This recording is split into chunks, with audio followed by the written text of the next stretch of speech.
በገዛ ልጆችሽ ላይ የምትጨክኝ? እባክሽ ልጄ፣ እኔ ልጅሽ አይደለም። ሁለተኛ ልጄ ብለሽ እንዳትጠሪኝ። አሁን ከተረጋገጠ ሁለተኛ አይኔን አታየውም፣ ድጋሚ አታገኘኝም ብዬ ነግሬሽ ነበረ። ይቅርታ በቃ የኔ ልጅ እንደዚህ ወክልቀኝ። እኔ ምንም አያውቅም። የለሽም። ባህሉና ቃል ሳያውቁ ሁለተኛ ዙር ምርመራ እናድርግ። አይ ዶክተር፣ በዚህ ምርመራ ልጄን አጥቻታለሁ። ቃል ልጅሽ አይደለች። እሱን ደግሞ በማስረጃ አረጋግጥልሻለሁ። ታያለሽ። ከዚህ በኋላ ዋና ስራ የሚሆነው ቃል ልጅሽ እንዳልሆነች ማረጋገጥ ነው። ከዛ በኋላ እውነተኛ ልጅሽን ከየትም አፈላልጌ አምጥቼ ፊትሽ ላይ አቆምልሻለሁ። ብሌን ልቧ ተሰበረ።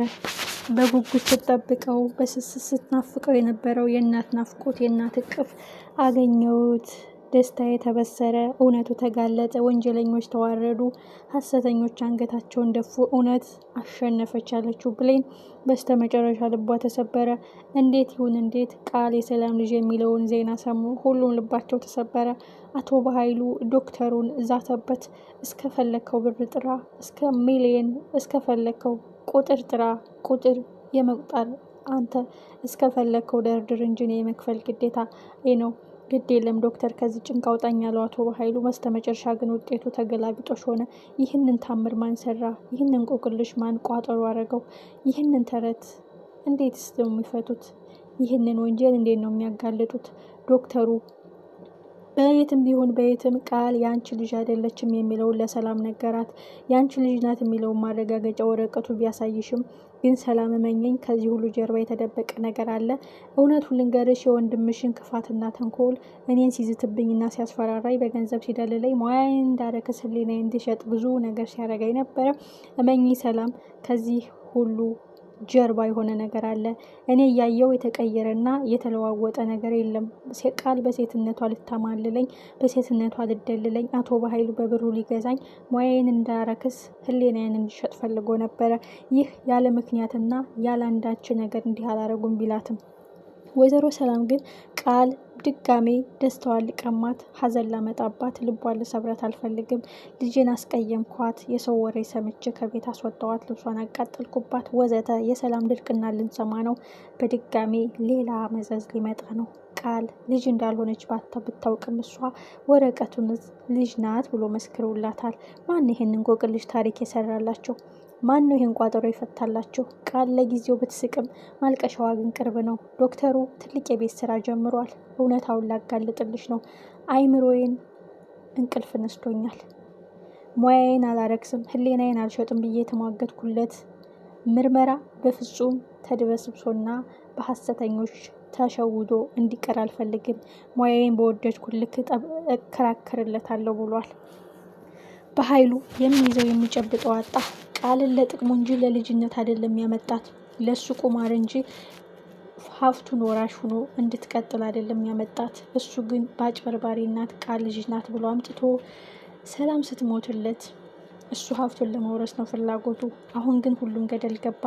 ልጅ ናት ያላት ልጅ ሆና ተገኘች። ልጅ አይደለችም የተባለችው ልጅ ሆኖ ተገኘች። ቃል ልጇ ከሆነች ብሌን የማናት ልጅ የሚለውን እንቆቅልሽ ሆነ። ዶክተሩ በትክክል ልንገርሽ ሰላም፣ ቃል 100% ያንቺ ልጅ አይደለችም። ከዚህ ሁሉ ጀርባ የተደበቀ ሚስጥር አለ። እመኚኝ ሰላም፣ ማንም ሳያውቅ በድጋሚ ምርመራ እናድርግ ቢላትም ሰላም ግን አይኔን በጨዋ ጥቤ እምቢ ብላለች። ይህ ቋጠሮ የፊልሙ ማብቂያ ይሆን? ይህ እንቆቅልሽ የዚህ ድራማ መደምደሚያ ይሆን? እጅግ የሚያሳዝን። አሁን ጨዋታው አንድ ሰው እጅ ላይ ነው ያለው። ይህም ውጤቱን የቀየረው ሰው ጋር ነው። አንድ ላብራቶሪ በስህተት ተቀይሯል። ሁለት ደግሞ በኃይሉና ሰላምን ለመጉዳት እዛ ላብራቶሪ ውስጥ የሆነ ቁማር የተጫወተ ሰው አለ ማለት ነው። ስለዚህ ቀጣይ የዶክተሩ ትልቁ ስራ ሀቁን ማረጋገጥና ከዚህ ምርመራ ውጤት ጀርባ ቅያሬ የማን እጅ አለበት የሚለው ነው። ኦልሬዲ የበኃይሉ እጅ ቢኖርበት እባክህን እስከፈለግከው ብር ጥራ ልስጥህ ወይም እናትህን አገድኩብህ እያለ ባላስፈራራኝ ነበር ይላል። ይህ ሁሉ ሚስጥር የማን ነው? ይህ ሁሉ እንቆቅልሽ ማን ነው እንቆቅልሽ ሆኖ እንዲቀር ያደረገው? እንቆቅልሽስ ማን ነው የሚፈታው? ተረቱ ቋጠሮውንስ ማን ነው የሚያብራራልን? በጣም አጓጊና ልብ አንጠልጣይ ነው። ዶክተሩም ለሙያዬ ታማኝ፣ ለእምነቴ ሟች፣ ለህሊና የምኖር ሰው ነኝ። እኔን አታውቀኝም እጅግ እንቁና ጥንቁቅ የሆንኩኝ ዶክተር ነኝ ያለው ዶክተር እመኝኝ ሰላም፣ አንቺ ባትፈልጊ እኔ ግን እፈልጋለሁ። አንቺ ብትታየው እኔ ግን አልተወውም። እንቅልፍ የሚያሳጣኝ ህሊናዬን የሚረብሸኝ የምርመራ ውጤት ነው። ያለ አንዳች ነገር ይህ ውጤት በስህተት አልመጣም። አንድ በስህተት ተቀይሯል፣ ሁለት እዛ ውስጥ በሁለታችሁ መሀል ቁማር መጫወት የፈለገ ሰው ውጤቱን አስቀይሮታል በማለት ዶክተሩ ድብን አድርጎ አምኗል። በእርግጠኝነትም እንደዛ ነው። ግን ትልቁ ጉዳይ ማንቀየረው እንዴት እሱ ሆኖ ከባህሉ ጨዋታ ውጭ ሆኖ ከሰላም ጨዋታ ውጭ ሆኖ ከዶክተሩ እውቅና ውስጥ ሆኖ ማን ነው ይሄንን ቁማር እየተጫወተ ያለው? እውነታውንስ ማን ነው የሚደርስበት? ሀቁንስ ማን ነው የሚያረጋግጠው? ብሌን በስስት ስጠብቃት በናፍቆት ስታያት የነበረችው ሰላም እናትሽ ናት የሚለውን ዜና ከሰማች ጀምሮ አሁን ደግሞ የመርዶ ዜና ሰምታለች። እናትሽ አይደለችም፣ ሰላም የቃል እናት ናት። አንቺ ገፍተሽ ብታስወጫትም ወረቀቱ መስክሮላታል። አንቺ ከልብሽ ብትፍቂያትም እሷ ግን የልብሽ ክፋይ ናት፣ የአብራክሽ ክፋይ ናት፣ አንቺ የወለድሻ ናት የሚለውን የቃልን እንባ ብሰው ዳስተዋን መልሰውላታል። ቃል ጠንቅቃ ታውቃለች ልጅ እንዳልሆነች። ትልቁ ጉዳይ ግን እንዴት ልጅ ናት ብሎ ማመሳከር ተቻለ?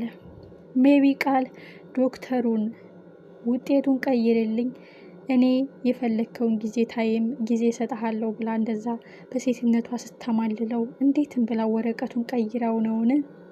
ወይስ ፀጉሩ የተቀመጠበትን ወረቀት ቀይራ ነው? ወይስ ምን ተፈጥሮ ነው የሚለው በጣም ብዙዎቻችን በጉጉት ነው የምንጠብቀው። እስኪ እናንተ የግል አስተያየታችሁን አስቀምጡ። እስኪ የራሳችሁን ግምት አስቀምጡ። ሜቢ እንደዚህ ሊሆን ይችላል። ሜቢ አንድ የመጀመሪያ እኔ ጥርጣሬ ገባኝ። ዶክተሩን ለማማለድ ዶክተሩን ለመሸወድ ስትሞክር ቃል ይህንን ናሙና ወስደህ የቅድሙን ጣለው ስትለው ነበር ዶክተሩን። ስለዚህ እንዴትም ብላ ቃል ያንን ወረቀት አስገብተዋለች እዚያ ዶክተር ፊት ማለት ነው። እንደዚህ ካልሆነ በፍጹም ውጤቱ ሊቀየር አልችልም።